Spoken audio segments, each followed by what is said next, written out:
beautiful, beautiful song. So I just invite you just to allow this song into your consciousness, into your heart, and allow it to act as a gateway, a threshold for us to connect with that indwelling Christ presence. This is When I Pray by Daniel Nahman.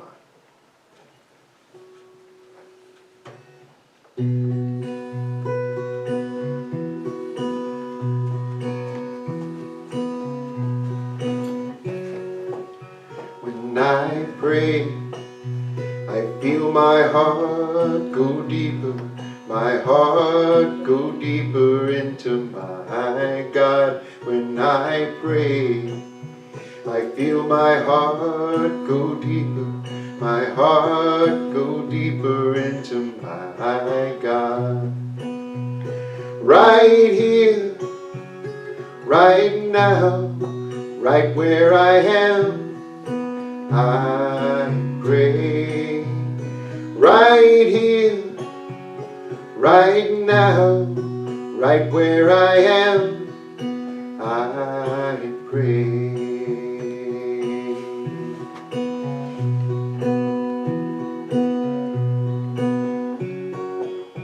When I pray, I feel my soul go deeper, my soul go deeper into my God. When I pray, I feel my soul go deeper, my soul go deeper into my God.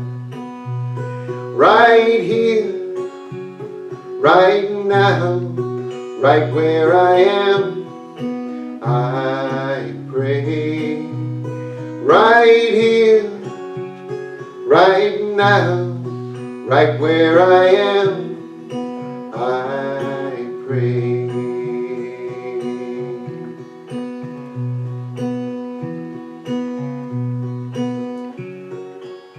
When I pray, I feel my love go deeper, my love go deeper into my God. When I pray, I feel my love go deeper, my love go deeper into my God. Right here, right now, right where I am, I pray. Right here, right now, right where I am, I pray.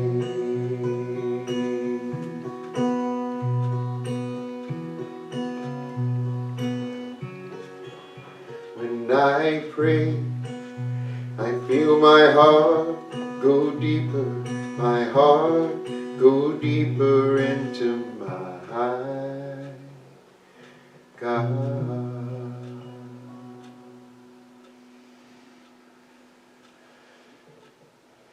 So let's hold that space right here, right now, as we connect with that deeper power, that deeper presence that's emanating from within our own being, transcendent everywhere around us. All power, all presence of light, love, knowledge, truth, and wisdom. Right here, right now. Each one of us have direct access to this wisdom, direct access to this love, direct connection with this power, this presence. Wherever we are, God is. And all is always well, despite appearances. And so as we prepare for a few moments in the silence to connect even deeper with this power, with this presence, with this indwelling presence of love and creative power, we open our hearts, our minds, we surrender any resistance, we release any fears, knowing that we are only connecting with our authentic, divine being. The wisdom, the power, the love, the light of the indwelling Christ presence. Ours. The kingdom of heaven within our very own being. All that we need, all that we will ever need, provided for us in this sweet, sweet space of the silence.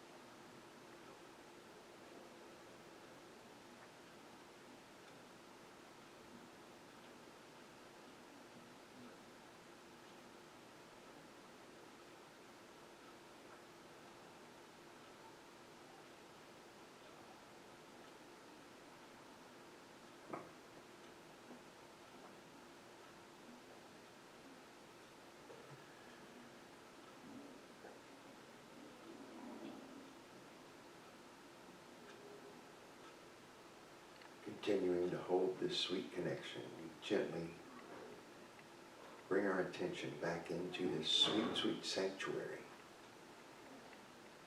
We are promised that wherever two or more are gathered, so is God. So is that indwelling Christ presence. So is that Holy Spirit. That is the activity of the universe, the activity of our own thinking and feeling nature.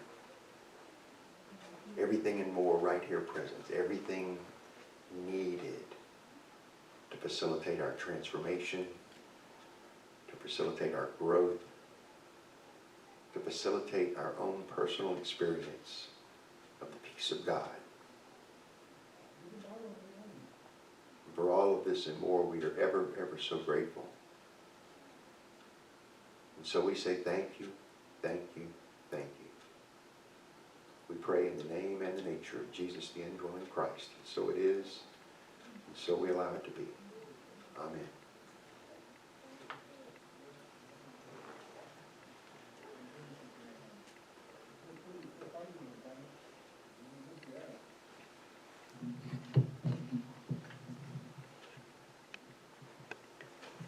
Thank you, Rick. And as we take a moment to just open our eyes and acknowledge having received that sense of the presence, we hold it close to our hearts and our minds as Rick shares with us from his special gift of music in this morning.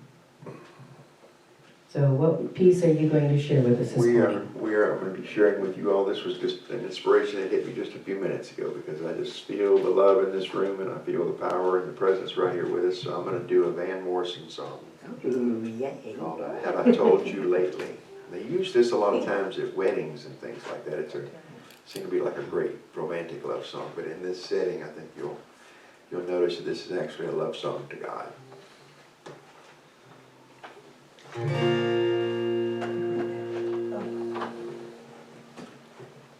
Once again, Have I Told You Lately by Van Morrison.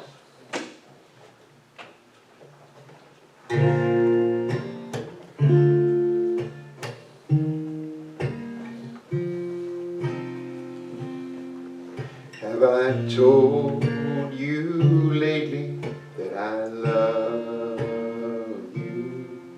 Have I told you there's no one else above you? You fill my heart with gladness, take away all of my sadness, and ease my troubles, that's what you do. For the morning sun and all its glory greets the day with hope and comfort too.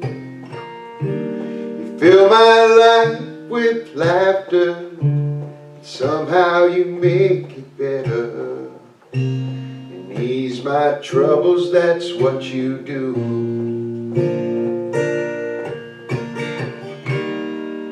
There's a love that's divine, and it's yours and it's mine like the sun.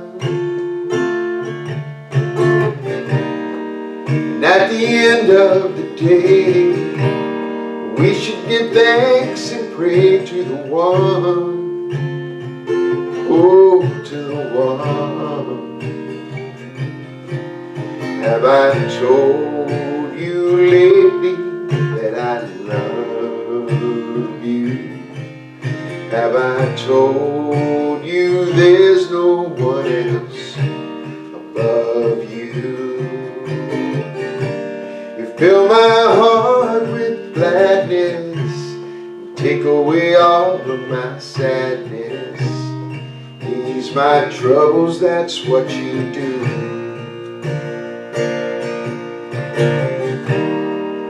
There's a love that's divine, and it's yours and it's mine like the sun. And at the end of the day, we should give thanks and pray to the one, oh, to the one. Have I told you lately that I love you? Have I told you there's no one else above you? You fill my heart with gladness and take away all of my sadness and ease my troubles, that's what you do. Take away all of my sadness, fill my life with gladness, and ease my troubles, that's what you do.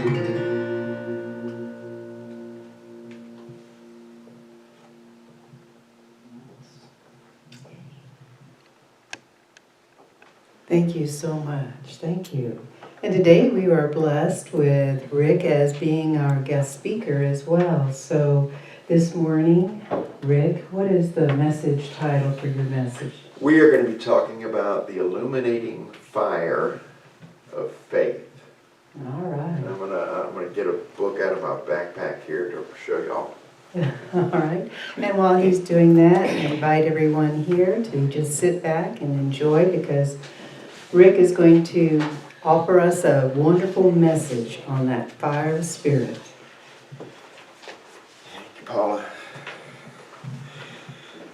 So good to be back with you all. I guess I should say Happy New Year, since it's the first time in the new year I've seen y'all. How's life going on for everybody? Good. Off to a good start. How was your how you doing with your New Year's resolutions? Good. Good. So I heard a thing that my wife told me. It's like I was speaking at Unity Church of the Hills on New Year's Day, and we were doing our white stone service to set our intentions. And right before the service, my wife told me, she said, because I heard this thing, it was like, I think it was might have even been like a Calvin and Hobbes little 2-panel thing. It was like, what's New Year's resolutions? And the answer was a to-do list for the first week of January. So that's why I ask how you doing, because it's like setting that intention for the new year. We look forward to that new beginning. At Unity Church of the Hills this year, we had our Burning Bowl service on New Year's Eve, and then I was speaking on New Year's Day, like less than 24 hours later. So we went from that renouncing and release to set that new intention, right? And so what I released was, my word that I threw in the burning bowl fire was inauthenticity. Inauthenticity is what I released. And part of the reason behind that was that in the past, I was talking with Paul and some others here before the service, in the past year and a half, I have felt kind of muzzled a little bit, not being able to speak my authentic truth because of my ethical obligations and so forth as an LUT and stuff that was going on there at our church for about a year and a half. And so I began to feel increasingly Inauthentic because I wasn't able to speak my truth, right? To speak my truth. And it was a crisis of faith. It was like, am I crazy? Like, all this is going on, maybe I'm out of step. Is there something for me to learn here? So I had to open up to that possibility that there was things going on here that I wasn't able to see. And so it was a question of faith for me. It was like, where is my faith? Where am I placing my faith? In what am I placing my faith? How do I feel inside? Like I think I'm trying to walk my truth and be authentic, right? And then I'm feeling kind of got all this other dissonance going on. Anybody ever had a dark night of the soul experience? Yeah. Right? Oh, good. I'm at the right meeting then. Absolutely. I hear that. The right meaning. I've had a few, right? Had a few different key experiences, and one of the things that I've learned in going through those experiences is that they always led to a greater awakening. That it was in that dark night of the soul that illuminating fire of my faith, that spirit of my faith was able to allow me to perceive possibilities that had not yet come into manifestation. They weren't yet part of my experience. And so it's in that dark night, and we're, one of the things that we'll often say in that, let there be light, and like bring illumination into this experience. Help me to see correctly what is mine to do. Right? So those always kind of come in, and it's interesting that those kinds of events are usually ushered in our lives in a period of crisis. Right? Charles Fillmore would call that process that we go through when we're in that crisis, he would call that chemicalization. It's like when our perception of reality is being shaken up and stirred around, and we're like trying to find our grounding again. Right? And we're in this chemicalized experience. Psychologists will call it cognitive dissonance. That's another way we say it in the modern world. But it's that same activity. Is there what I thought was true, now I know is not true? Now what am I to do? Right? And that's that crisis of faith. That's that dark night of the soul. But as I said, everyone that I've been through, and there have been different kinds of things. Some were relationship inspired. Some were, loss of a professional track, and then what do I do next? Some were medical, right? Some were material, kinds of crises that we go through. And every time I go through a crisis now, I always remind myself, oh yeah, in the Eastern world, in the Chinese language, they use the same word for crisis and opportunity. The same word, two different energies, right? Crisis, oh my God, it's dark. What am I going to do? Opportunity, oh, that's a different. That causes me to go, okay, well, where's the opportunity in this crisis? And it's with that power of faith that I'm able to then get myself into a position to where I can perceive new possibilities that didn't exist before in my life. What do I have to release? Maybe to remove some, as the Course in Miracles says, my blocks to the awareness of love's presence. What's in my way? What about that log in my eye, right? Those kinds of parables and things like that we hear. Those are practical lessons that we actually use sometimes without even realizing that we're in the midst of that experience. Right? Anybody ever had a log in their eye? No. Okay, good. Still at the right meeting. Good. This is what they say, preaching to the choir, right? Good. And so it's in those things that we test our faith. Now, the reason why I call this talk today, The Illuminating Fire of Faith, and I'm going to refer to this book here in just a moment, is that in a traditional sense, one of the metaphors, one of the symbols that we've used for faith over the course of our lives, and one of the ways we're educated, is faith like a rock, right? And that, of course, that comes from the story in the Gospels where Jesus is talking with the disciples and apostles and everything, and he's inquiring of them, like, what is everybody saying about me? And they're saying, well, they say that you're this, and they say that you're that. And then he turns to Peter, who was, Simon at the time, basically. Peter. And we'll talk about Simon and Peter here in a minute and the metaphysical implications of that. He said, who do you say I am? And that's when Peter responds to him, well, I believe that you're the Son of God, the Messiah. And he says, you've spoken rightly. You've spoken rightly. And it's upon this rock that I'm going to build my church. Now, Peter, in Charles Fillmore's 12 Powers canon, right? Peter is the apostle that symbolizes the power of faith. The power of faith is the power of the month, for the month of January. I might have already covered some of this territory in the month. And that metaphor, the symbol of that rock, has been sort of a prime kind of thing, that our faith should be steady and persevering, and those are good qualities, obviously. But I would make the argument that those qualities of that perseverance, that endurance, that steadiness, are probably more equivalent to what Charles would identify as our power of strength. It's our capacity for perseverance, our capacity for endurance, right? And so that quality with faith, so you can make a direct link between faith and strength in that sense. That those qualities of strength and that capacity for endurance, the capacity to withstand pressure and opposition, a quality that's necessary in making our faith practical in our lives, tangible in our lives, is obviously a good quality. Well, when I was going through my LUT studies, I got this book.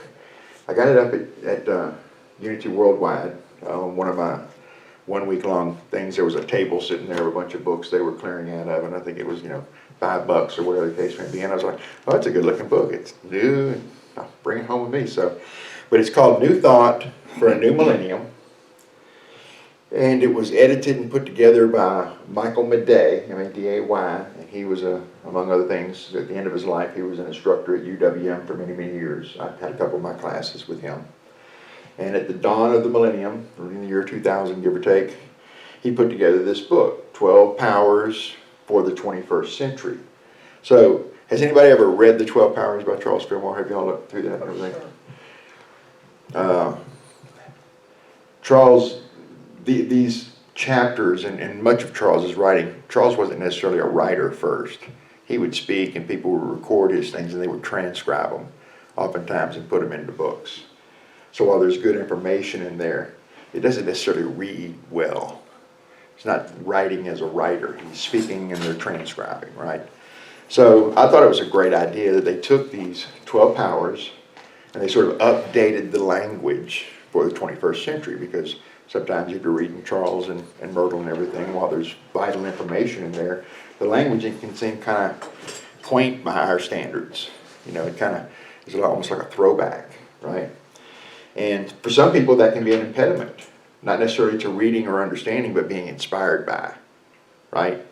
And so Michael put this thing together. There was 12 different writers. Each writer was given one of the 12 powers, and they were to write and recast these 12 powers for the 21st century, for the new millennium. So we've got writers like Eric Butterworth, you all have heard of him, James Dillard Freeman, who, among other things, he was the poet laureate of Unity and wrote the prayer for protection that we say. So anytime you're saying the prayer for protection, you're actually reciting James Dillard Freeman, right? Robert Brummett, who's I think still active as a minister up there. He's in charge of what they call the Spiritual Direction campaign. And several others, Jim Rosemergy, who was a well-known minister in Florida, I believe. He retired a few years back. Barbara Marks Hubbard, who y'all might have heard of. And this Sir John Templeton, who I don't know if y'all know Templeton, but he's been a big benefactor, I think, over the course of time of the Unity movement in general through his foundation. So all these people wrote one chapter each. The woman that wrote the chapter on faith, her name is Rosemary Ellen. It's either Gilley or Guiley, G-U-I-L-E-Y. And I learned later that she was a best-selling author, kind of specializing in sort of extrasensory phenomena kind of thing. So, she had a lot of books along those lines. But she writes the chapter on faith. And what she proposes, and I'm going to read the intro paragraph of her chapter there in a minute. What she proposes is that idea of faith like a rock, while useful and everything, should be updated for the 21st century. And it's out of her chapter here where I got the inspiration for the title of today, The Illuminating Fire of Faith. And I'm going to read this opening paragraph here. In every age, our perception of the qualities of faith changes in accordance with the times. During the ministry of Jesus, faith was likened unto a rock, the rock upon which Jesus declared he would build his church. Over the course of time, we have envisioned faith in a similar way as a steadying influence. Calm, solid, unwavering, deep, and still. All of these qualities continue to hold fast. But for the new era of the 21st century, faith is more energetic and active. It is a fire. So here she's proposing to update our metaphorical symbol for faith, a way of looking at it. She goes on to say that the fire of faith empowers and energizes, it purifies, it makes the torch that lights our daily lives and our spiritual path. It emblazons the way to God. The fire of faith calls us to action. The road ahead of us is clear. We must use faith to erase fear. We must use faith to heal. We must use faith to work miracles. And here's a key thing that I want to emphasize today. Faith operates in all aspects of life, not just spiritual. Right? So when I was growing up, I didn't really have a sort of heavy, wasn't a strict religious upbringing, but I had some Catholic orientation. My grandparents were Catholic. I was baptized Catholic and never went to Catholic school, so to speak, but was around them. And of course, when you're at grandmother's house, she hauls you off to church, right? So I have some early memories of the little church there where I was baptized in Port Acres, Texas. That church is still standing, by the way. Port Acres? Port Acres, Texas. You know Port Acres? I thought you were it's near Port saying Arthur. Port Arthur. Well, it's right. It's adjacent to Port Acres, but it's called Port Acres. Oh, okay. Yeah, but it's right there, all the refineries. And Yeah, right everything. there. It's right there Down there. right there on the border. Wow. And so got that kind of orientation. One of the things that didn't track with me, even as a little curious little kid, I was asking all the kinds of questions that kids aren't supposed to answer, But when I wouldn't get a reasonable answer, it would kind of shut me down. It was like, well, that's not a path I want to go to, right? But the key idea was that the key idea that I've learned was my resistance was this idea that we're born in sin, so to speak, and because we're born in sin, therefore there's something defective about us, so to speak, and so we're not worthy to have our own direct connection to God. We must go through an intermediary, i.e. a priest or somebody who would serve as an intermediary on our behalf, would intercede on our behalf. And even as a kid, without a spiritual, maybe I just came hardwired in this world that way, that didn't track with me. Like, well, if I'm one of God's children and everything, why do I have to go through all these intermediaries to get to God? And then later on, as I grew up, my mom and dad got divorced, and my mother married my stepfather, who I'm very grateful for. But he came from a Baptist tradition. So in my teen years, when we went to church as a family, it was more around the Baptist tradition, right? And so that was all, hellfire and brimstone, and Yeah. we've heard about the Saturday Night Baptists and all that kind of stuff. It's like, but it was also like that didn't track with me as well. It didn't feel inviting. So I kind of grew up and into my adulthood being kind of, for lack of a better way of saying it, a devil's advocate. Like I couldn't align myself with a spiritual path through one of these religions that didn't emphasize a direct connection to God. I learned later in my LUT studies and everything that one of the qualities that define mystics is that a mystic insists upon their own direct experience of God. That's why they oftentimes go off into cloisters and abbeys and everything and remove themselves from society so they can have the contemplative life and to spend time in that direct connection with God with no intermediaries. While that appealed to me, like I could not see myself going off to a cloister, to an abbey. That didn't seem like that was going to be one of my paths in this lifetime, right? I like the world. I like to be in the world. I like to be engaged with the world. I like the experiences of the world. Not all of them are pleasant, right? But I enjoy being connected to the world. But it wasn't until I went through one of my dark nights of the souls in my mid to late 30s that I actually began to get on a spiritual path that began to make sense. And that path ultimately led me to Unity. My mother was attending the Unity in Houston back when I was going through that dark night of the soul experience. And so when I would come into Houston, I would go to church with her on Sundays and then come on back to Austin. So that was my first experience. And that was a revelation. Like I had never been to a church experience like that. I went into the bookstore afterwards, and there were Eastern religions. Anything you wanted to read about religion or spirituality was in the bookstore, and I was like, this is the place for me. Because I was had a natural student in me, to learn, to do my own direct investigation. And so that was sort of the beginnings of my faith and getting my faith corrected on the track. I like the principles, the 12 powers, and what I like about them most is their practical value in my life. That if I align myself around the 5 principles, for example, I can look at them, I can decide there's one power, one presence active in the universe and in my life, God the good, okay. But what that says is that there's no opposing power. It doesn't say there's 2 powers vying for the fate of the universe. There's only one power and one presence, which is something that I intuitively believed, but all of my education and orientation and experience had tried to get me into this dualistic thing. So I was like, that's novel. That sounds more like the truth to me, right? We're all created in the image and likeness of God. Therefore, you too are divine. You too are divine. Well, that tracked with what Jesus was saying. Right? Even in my devil's advocacy period and everything, when I would read the Bible, I would read the Gospels, and in particular, I'd focus on the words and read what Jesus actually said, not what was said about him. So that tracked with me. You too are a child of God. What I can do, you can do. Okay. So I'm created in the image and likeness of God. If God's the ultimate creator, then I'm created to be a creator. That's my natural divine identity. So I'm co-creating this experience, which leads us into unity principle number 3.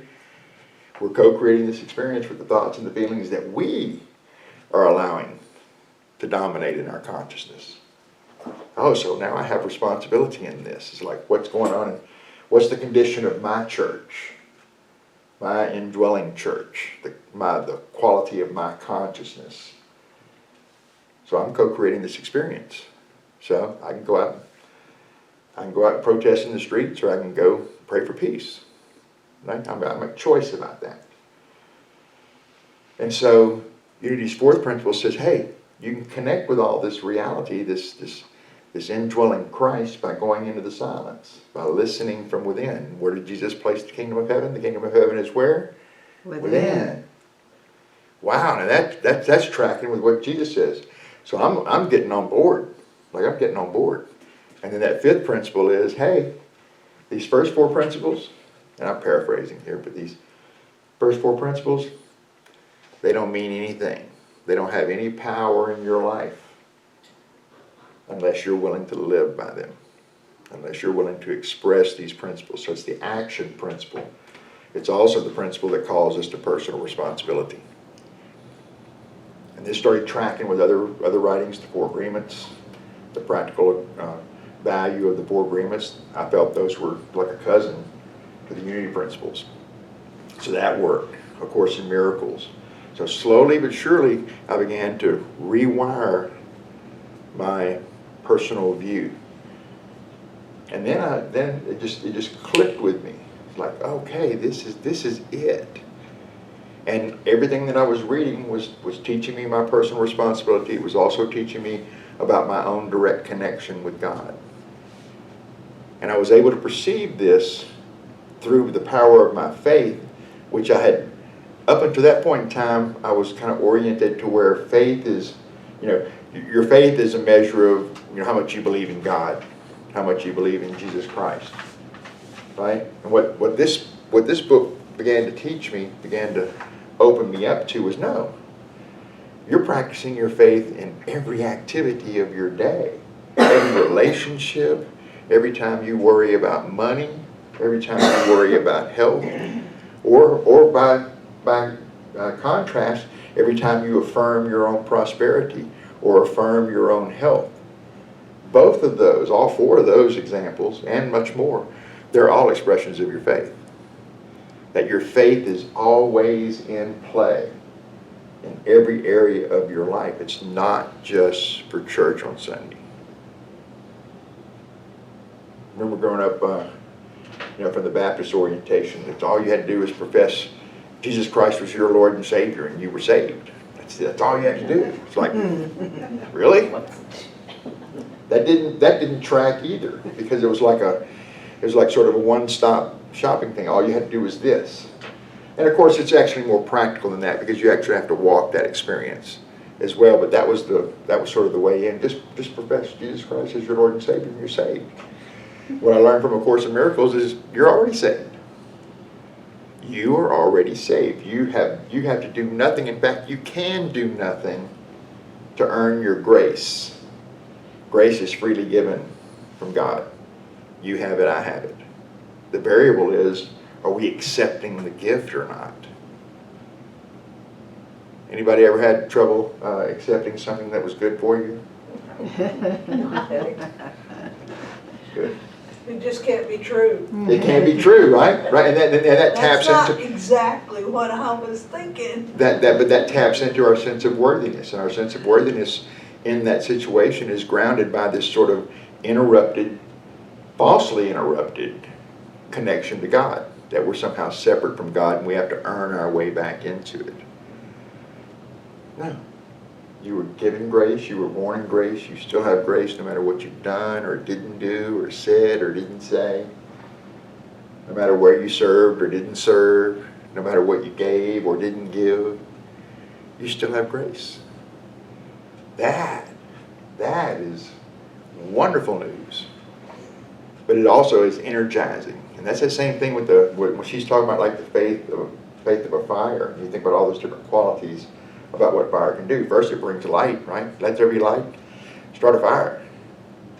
I was in a conversation with somebody earlier this week, and we were talking about sort of, Paleolithic times and the times of the dinosaurs and, the evolution of man and everything.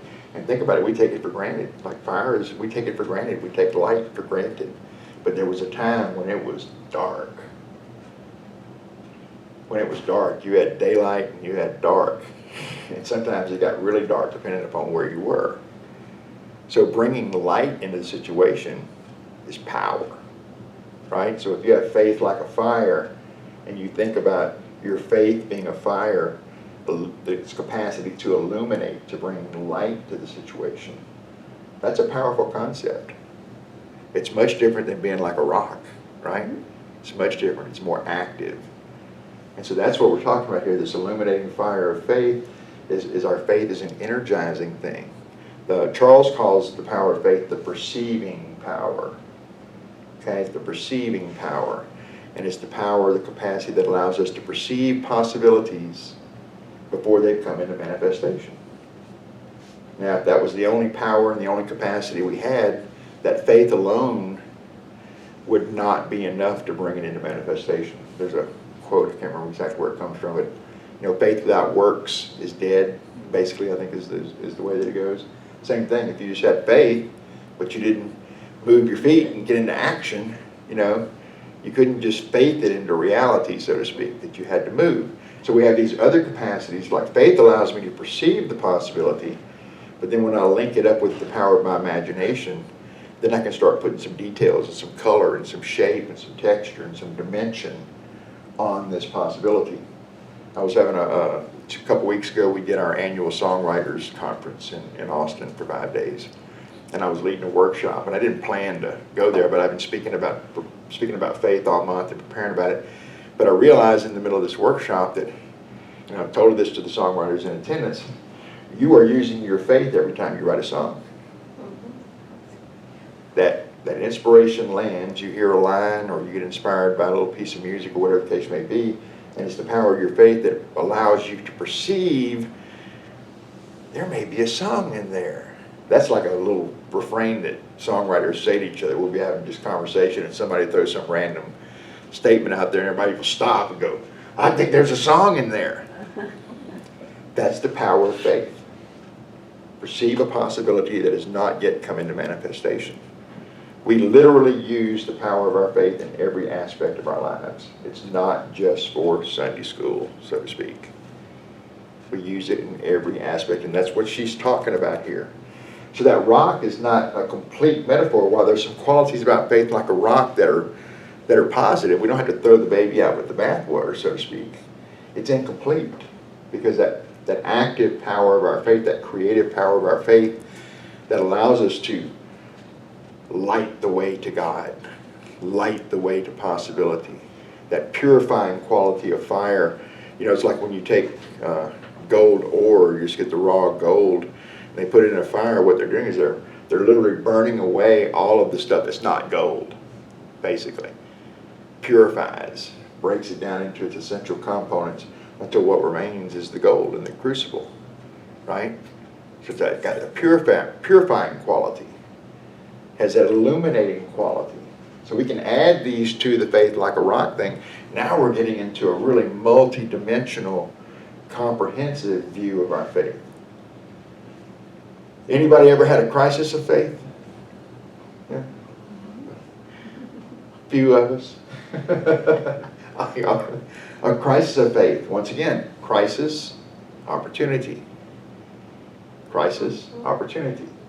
Right? So next time you're in an experience like that, a crisis, or a dark night of the soul, if the crisis goes on long enough, you find yourself in the dark night of a soul, just realize that in that moment that you have this capacity, this active power of faith, this illuminating fire of faith, that you can bring light into that situation.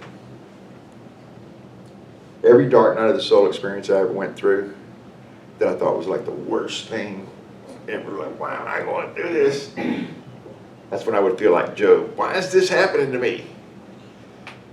I thought I was doing good.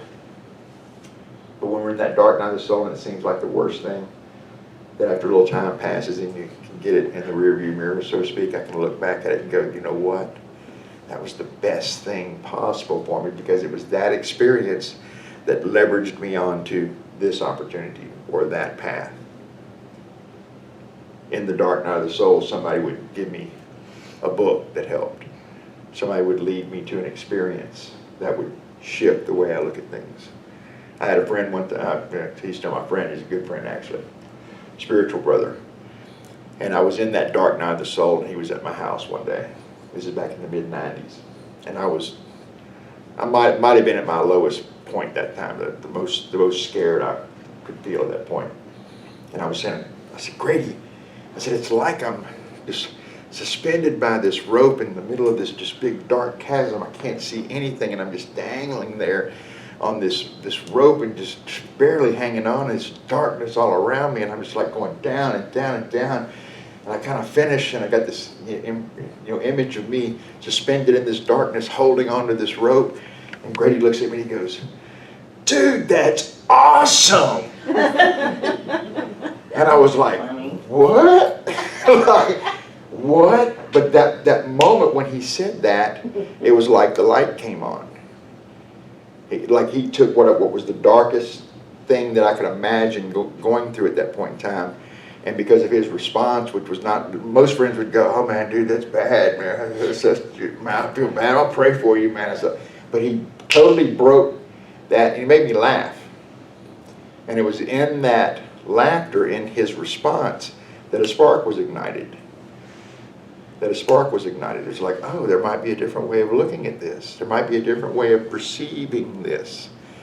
Because what I had faith in that moment, was the darkness. I had faith in the darkness, the circumstances and what was going on in my life at the time, that they were going to overpower me. They were going to take me down. I was going to be canceled. Right? That was my fear. That's why it was so dark. You had that rope. But I had that rope. I had that rope that I was still hanging on. Right? And so it was in that moment, it was just like, what?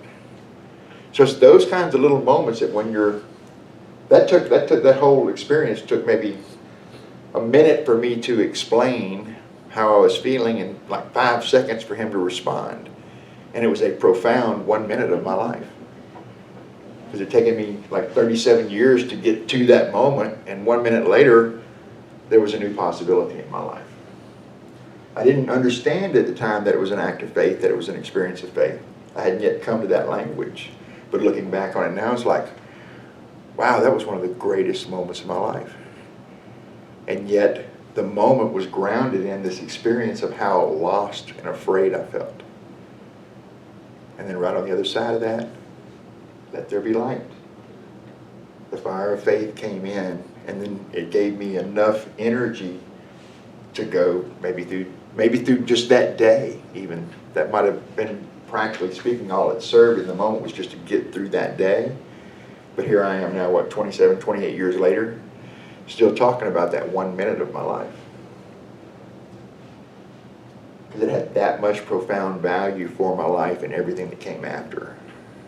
Now I can see it clearly with the power of my faith, the illuminating power of my faith, see it clearly as one of the most profound moments and a gift in the dark night of the soul.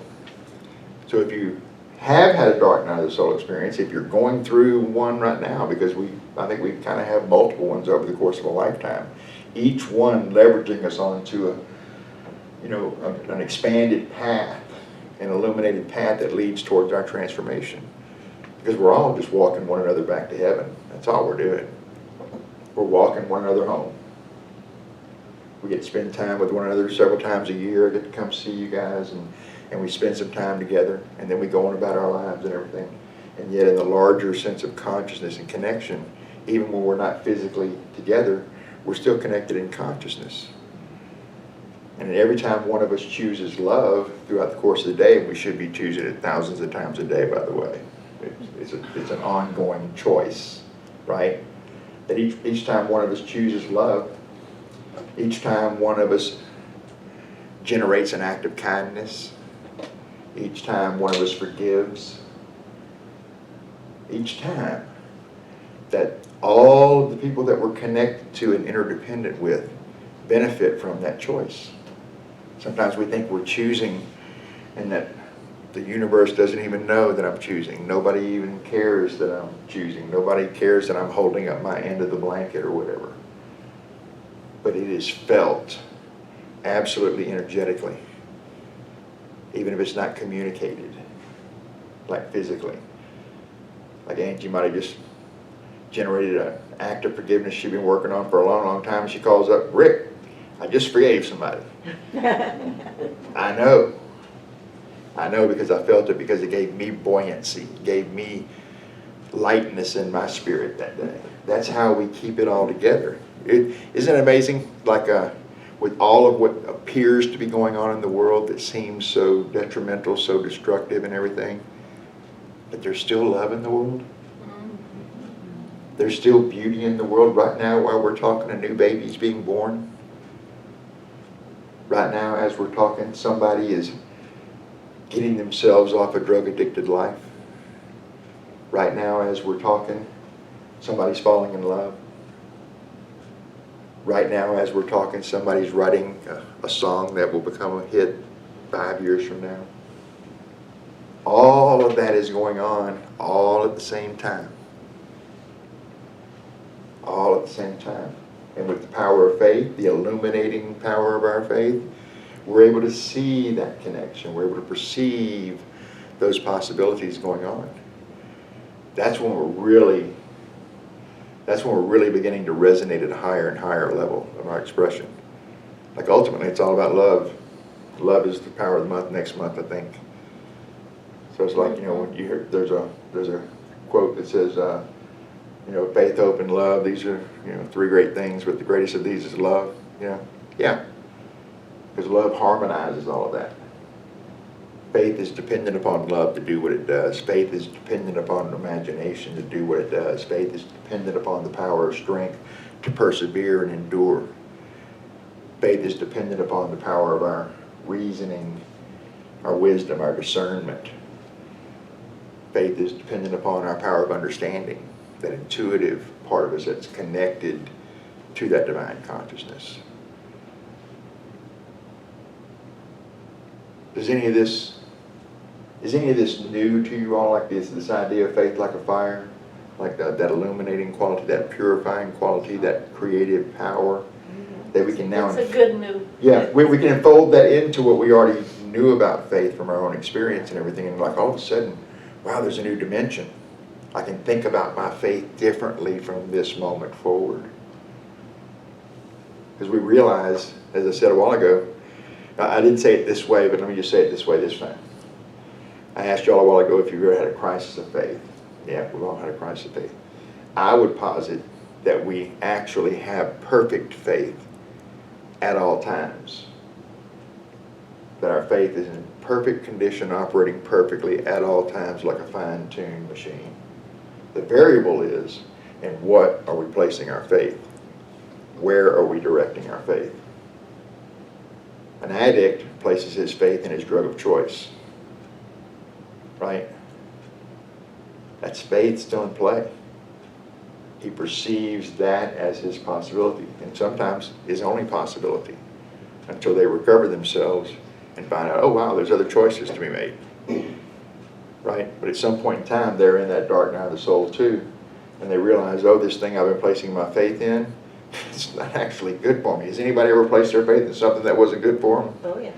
Oh, good. Still at the right meeting.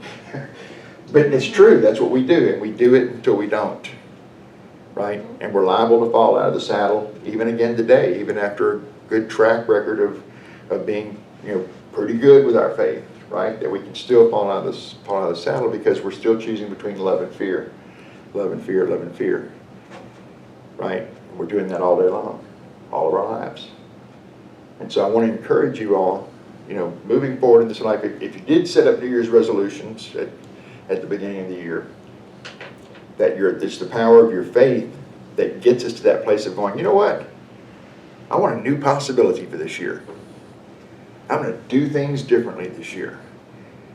I'm going to release this. I'm going to release that. I'm going to clear all that stuff out of the way, and I'm going to get fit. I'm going to exercise. I'm going to eat right. I'm going to spend more time being creative. I'm going to put myself into service. We have high ideals and high aspirations for ourselves at New Year's. But in reality, every day is New Year's. Every day is a new day. Every day is a new opportunity to make the world a better place, to make your experience more grounded in these principles, in these powers, in these faculties, in these truths. Paula's opening prayer this morning, I just thought was brilliant. Like the depth and the way that the different kinds of places that she connected it to. It's like, yes, it is that way. It's multidimensional. It's geometric in its qualities. It's exponential in its power, right? And that as we can connect these 12 powers that we're talking about here, they're not intended to be used in isolation of the other powers. Using the addict's metaphor again right now, an addict loves his drug of choice, loves it. Loves it. Anybody ever loved something that was not good for you? Right? Right? But once again, like that, we say we love it, we go for it, we do it, and it feels good for a little while, and then if it's ultimately not in our highest good, it's going to move away from our lives, because our lives, the purpose of a life we were talking about a while ago, it's transformation, it's growth, it's evolution, it's creativity. That's the purpose. So when things come into our lives that impede that progress, we can hang out with them for a little while. We can. But ultimately, when we realize this may not be the best thing for me, then we can begin to move about. That's an act of faith in that moment. That's an act of faith in that moment. When we say, oh, there's a higher power. I'm not doing this alone. I don't have to do it alone. Whew. That's a relief. It's an act of faith. If you fall in love, it's an act of faith. If you have a quality relationship over the course of a long time, that's an act of faith with one another. It's in every single area of our lives. It's not just for Sunday anymore. Right? So that's probably the ultimate message I want to leave with you all today as you move forward from today back into your lives, is to realize that power of faith, that we're employing it at all times in all circumstances in our lives. That it's not just about faith in God or faith in Jesus or faith in Buddha or whatever. That's almost like the elementary school orientation. It's what we're taught as kids, and then we grow up into the world and we don't really find support on the other side to expand that awareness. But I want to leave you with that idea that the power of your faith is an active, creative power. It's intended to be used in every area. Not even that it's intended to be used in every area of your life. it is being used in every area of your life. So if you look at your circumstances, if there's something that's not getting you the results that you want, then just look at where you're placing your faith in this matter. Are you placing your faith in this circumstance, in this relationship, in this amount of money, in this health condition, whatever the case may be? You know, whatever party's in power, whatever team wins the Super Bowl, like whatever it is, right? Where are you placing your faith? And if you find that you're not getting the results that you want, choose again. That's the ultimate Course in Miracles strategy. Choose again, right? And then when you do so, do it with that illuminating fire, that illuminating power of your faith, that active energy, which will burn away all the dross that is not serving you and purify your intention as it even lights your way. So that, to me, is a much more interesting idea about the way to look at the power of our faith. Not what we believe in, but where we believe from. And with that, I think I will close it and turn it back over to Reverend Paula here. Well, thank you. God, I have just been served and ministered to. How about you guys? Yeah. Thank you, thank you.